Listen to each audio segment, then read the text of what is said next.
Remi Akter পাখি আপনি লিখেছেন, অনেক সময় মা রাগের মাথায় সন্তানদের অভিশাপ দেন। পরবর্তীতে উপলব্ধি করেন এভাবে অভিশাপ দেওয়া উচিত হয়নি, অনুচিত, কিন্তু মা রাগের মাথায় অভিশাপ দিয়েছেন।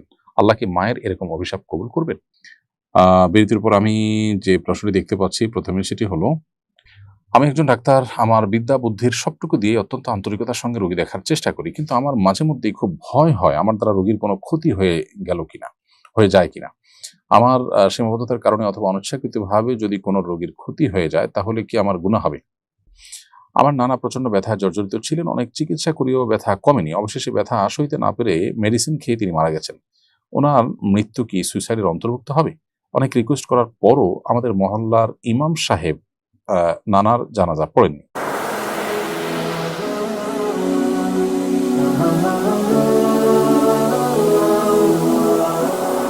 রেমি আক্তার পাখি আপনি লিখেছেন, অনেক সময় মা রাগের মাথায় সন্তানদের অভিশাপ দেন। পরবর্তীতে উপলব্ধি করেন এভাবে অভিশাপ দেওয়া উচিত হয়নি, অনুচিত, কিন্তু মা রাগের মাথায় অভিশাপ দিয়েছেন। আল্লাহ কি মায়ের এরকম অভিশাপ কবুল করবেন? উত্তর হলো যে, অভিশাপ মানে হলো বদদোয়া, মানুষের অকল্যাণ চাওয়া। মৌলিকভাবে এটা ভালো জিনিস না। নবী করিম সাল্লাল্লাহু আলাইহি সাল্লাম এক হাদিসে তিনি বলেছেন যে তিনি লাআন এবং তাআন হিসাবে পৃথিবীতে আসেননি বা প্রেরিত হননি। তার মানে অভিসম্পাদকারী, তারপরে গালিগালাজকারী, এরকম চরিত্রের মানুষ হয়ে দুনিয়াতে তিনি আসেননি, এবং এগুলো তিনি কখনো করতেন না। এবং তিনি আরো বলেছেন, ইমানদার কখনো লাআন তাআন ফাহিশবাজি, অর্থাৎ অশ্লীল উক্তিকারী কিংবা মানুষকে বদদোয়াকারী এবং নিচু কথা বলার মতো চরিত্রের হতে পারে না ইমানদার। এজন্য মৌলিকভাবে কাউকে বদদোয়া দেওয়া, কারোর অকল্যাণ চাওয়া, এটা একজন ইমানদারের জন্য সমীচীন না। ইমানদার মানুষের জন্য নেক দোয়া করবেন, ভালো কিছু চাইবেন। কারো প্রতি ক্ষোভ বা কষ্ট থেকে তার বদদোয়া করে বা তার ক্ষতি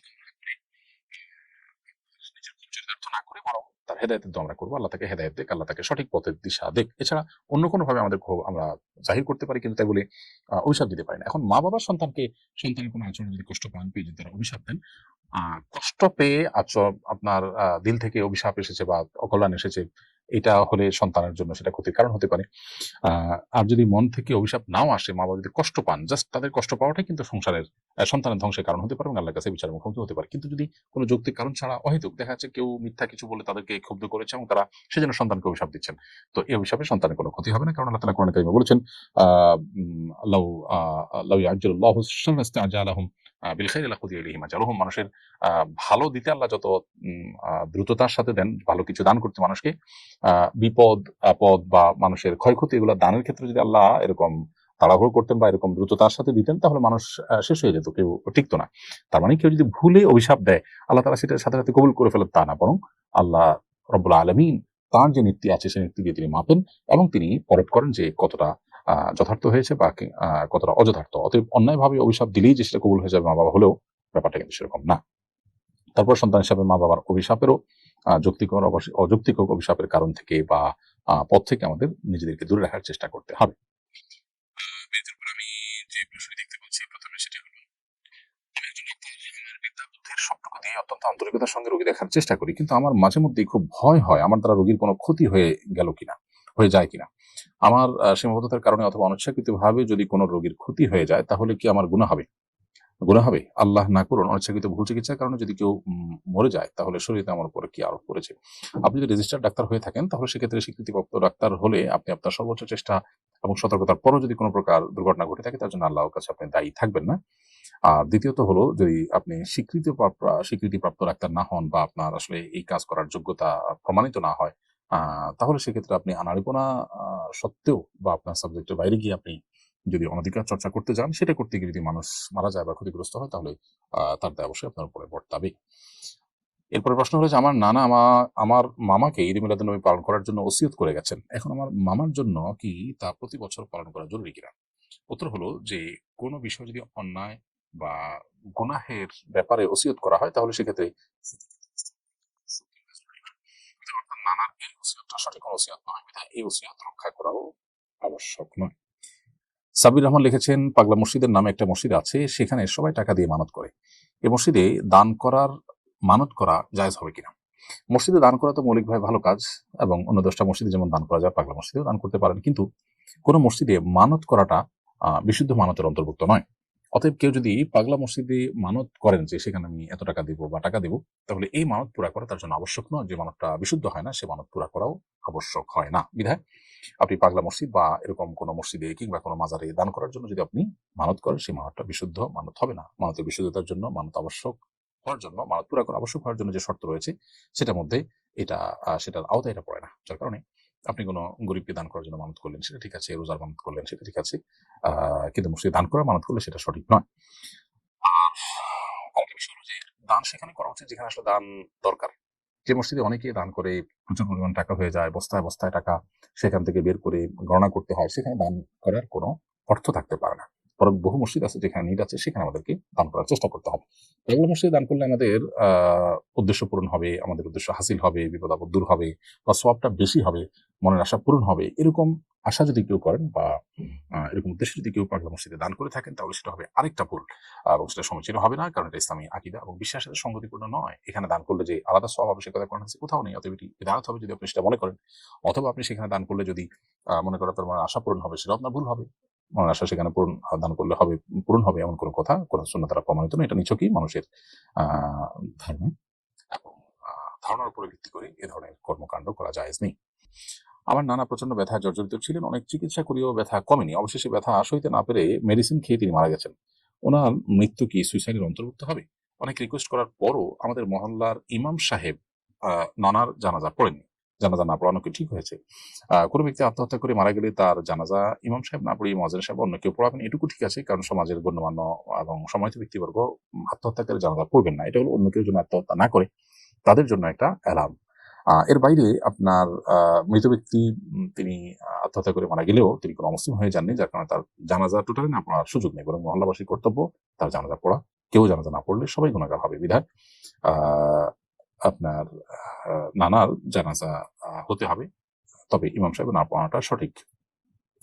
নিকাহনামা ফরম থেকে কুমারী শব্দটি বাদ দিয়ে অবিবাহিত, বিধবা বা ডিভোর্সড শব্দ ব্যবহারের সিদ্ধান্ত গ্রহণ করা হয়েছে। শরীর দৃষ্টিকোণ থেকে বিষয়টি কেমন? খুবই সঠিক এবং যথার্থ কাজ হয়েছে এটি, কারণ কে কুমারী নয় সেটি আসলে প্রমাণ করা কঠিন এবং সেটা আসলে জানতে চাওয়াও জটিল। সবচেয়ে বড় কথা হলো যে বিয়ের সাথে কোনো সম্পর্কই নেই যে কে কুমারী কিংবা অকুমারী।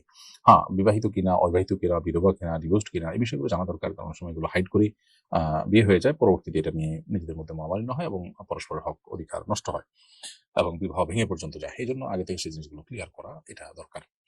আমার এক আত্মীয়ার সন্তান অসুস্থ ছিল, তিনি মানত করেছিলেন বাচ্চা সুস্থ হলে তিনি লাগাতার 1 বছর রোজা রাখবেন। শরীরবৃত্তীয় কারণে নারীদের জন্য লাগাতার রোজা রাখা সম্ভব নয়। প্রতি মাসে নির্দিষ্ট কিছুদিন নামাজ রোজা করা যায় না। এক্ষেত্রে তার করণীয় কি? প্রথমত, এ ধরনের মানত তার না করা উচিত, যেটা তার জন্য আদায় করা কঠিন এবং দুঃসাধ্য। দ্বিতীয়ত হলো এভাবে বছর জুড়ে লাগাতার রোজা রাখা, এটাও সুন্নাহর সাথে সঙ্গতিপূর্ণ নয়। এভাবে রোজা রাখার ব্যাপারে নবী সাল্লাল্লাহু আলাইহি ওয়াসাল্লাম নিরুৎসাহিত করেছেন, বরং রোজা কিছুদিন রাখবে, কিছুদিন ছাড়বে, এভাবে রোজা রাখাটাই হলো সুন্নাহ। তারপরও যদি কেউ এরকম মানত করেই থাকেন, তাহলে সেক্ষেত্রে সে মানত তাকে পূরণ করতে হবে, অর্থাৎ বছরব্যাপী তাকে রোজা রাখতে হবে। এখন একজন নারী হিসাবে তিনি যেহেতু তার মাসিকের দিনগুলোতে রোজা রাখতে পারবেন না, সেহেতু মাঝে মাঝে যখন প্রতি মাসে যখন তার এই পিরিয়ডের সময়টা হবে, ওই সময় রোজাগুলো তিনি তো অবশ্যই রাখবেন না। তার আগে পরে রোজাগুলো সবগুলোই তাকে রাখতে হবে সারা বছর। তাহলে সেক্ষেত্রে তার মানত পুরা করলেন। 5 দিন স্বামীর বাড়িতে ইদ্যত পালন করেছে, বাকি ইদ্যত কি বাবার বাড়িতে গিয়ে পালন করতে পারবেন?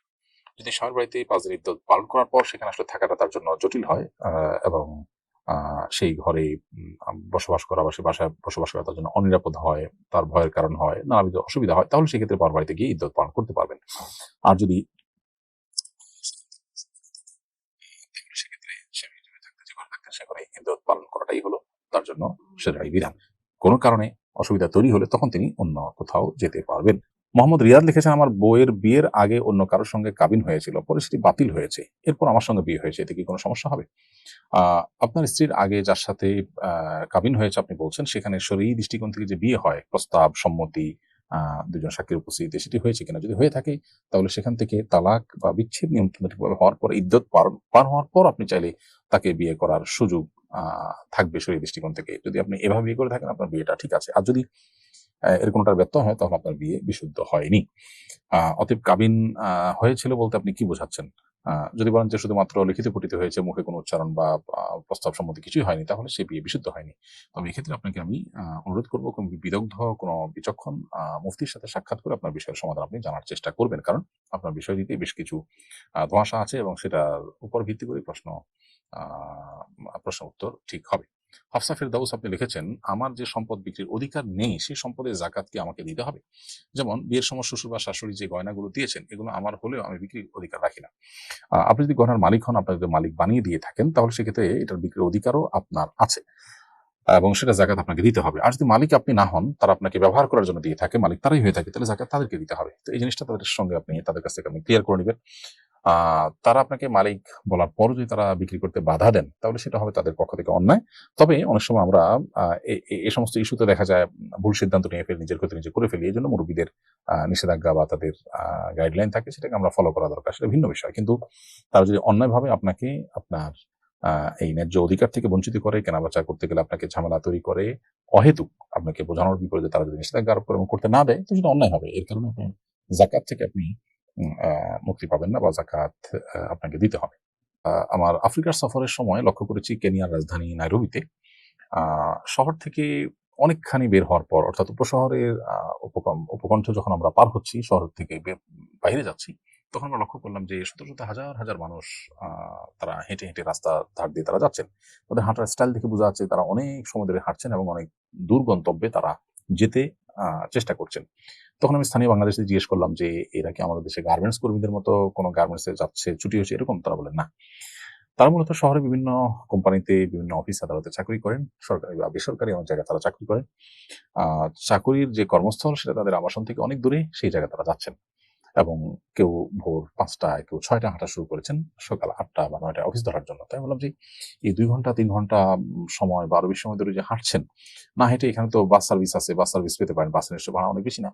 তখন আমাকে মনে হলো যে আসলে ৳১০-২০ বা ৳৩০ প্রতিবার বাসে যে ভাড়া দিয়ে যাবেন, এই টাকাটা তাদের বেশিরভাগ লোকের নেই। কারণ বেতন হলো ৳৭,০০০, ৳৮,০০০ এরকম এর মধ্যে, এই রেঞ্জের মধ্যে, এবং এটা দিয়ে তাদের বেঁচে থাকা এবং দৈনন্দিন জীবনের অন্যান্য একান্ত প্রয়োজনীয় বিষয়গুলো পূরণ করার জন্য যথেষ্ট হয় না। সেখানে তারা আসলে গাড়িতে কেন যাবে? তারা পায়ে হেঁটে যায় এবং বিকালে অফিস ছুটি হওয়ার পর এভাবে ২ ঘন্টা ২.৫ ঘন্টা তারা পায়ে হেঁটে যান।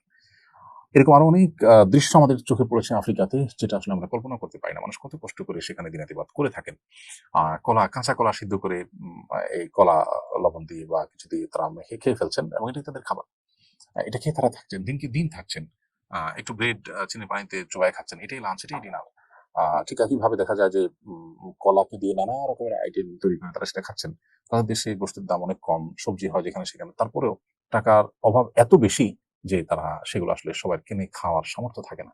তো আমরা যখন তাদের সাথে তুলনা করব তখন তো আমরা নিশ্চয়ই অনেক ভালো আছি। তো একজন ইমানদার সবসময় নিজেকে নিজের চাইতে দুনিয়ার দিক থেকে যারা কষ্টে আছেন তাদের সঙ্গে তুলনা করবেন। তখন তার মানসিক শান্তি বেড়ে যাবে এবং আল্লাহর প্রতি ভরসা তার বেড়ে যাবে। ইমানদার সবসময় এই প্র্যাকটিসটা যদি রাখেন তাহলে তিনি সুখী হবেন এবং আমাদের সুখে থাকার অন্যতম মূল মন্ত্র এটাই। বিধায় এই দিকটাকে আমরা লক্ষ্য করবো। আল্লাহ তাআলা আপনাকে চাকরির ব্যবস্থা করুন। আপনার জন্য আমরা দোয়া করি। আপনার হালাল উপার্জনের ব্যবস্থা আল্লাহ তাআলা করে দিক। সেই সাথে আল্লাহর প্রতি আস্থা ভরসা আমাদের কোনোভাবে যেন না কমে।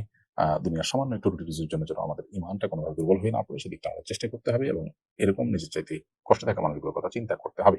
সমাজে এই অসুস্থ যে প্রতিযোগিতার মধ্যে আমরা হাবুডুবু খাচ্ছি, সেখান থেকে বেরিয়ে আসার চেষ্টা করতে হবে। আল্লাহ আমাদেরকে তৌফিক দান করুন।